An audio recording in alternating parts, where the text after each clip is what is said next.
Hello and welcome to episode 24 of the Facilitator Tips video series. My name is Mark Collard. I'm an experiential trainer and author, and today I want to focus on how do you keep your group's attention. It's a bit like how do we engage them, but it's more in a longer context. How do we allow that attention to always be regenerated?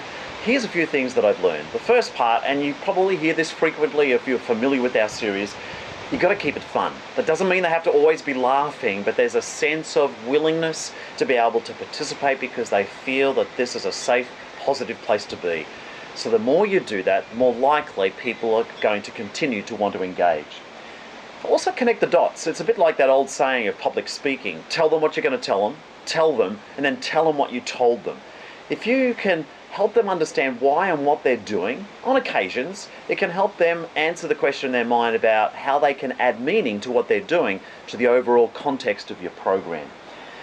But then, of course, the other side to that is, I really believe that preserving the adventure, that unanticipated outcome, is a great way to build suspense and engagement. If you just tell them in pieces, or for example, when I ask for a volunteer, I never say what we're going to do before I ask for the volunteer. I ask for the volunteer, I've built the suspense, everyone's wondering what they're going to be doing, and then with the volunteer with me, I then demonstrate what we're about to do. So preserving the adventure can be really useful in maintaining that attention. Build connections. This is a long-term objective, a long-term strategy, but the stronger you make those trusting and healthy relationships, the longer you're going to keep people's attention because people feel connected. And then finally, take breaks. You know, if you're familiar with TED.com, the TED Talks, you know, they're all under 20 minutes long for a very good reason. That's about as long as most adults can maintain concentration. And when it comes to young people, it's even shorter.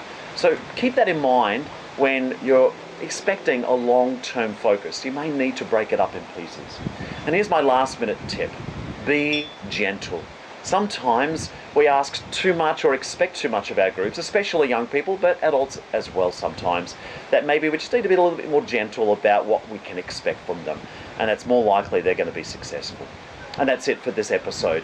If you want to get the show notes or further links related to this topic, go to our show notes. It's at playmeo.com/facilitatortips/episode 24. And by all means, leave a comment. Maybe you've got some ideas about the ways in which you maintain your group's attention. Until then, I'll see you next time. Bye-bye.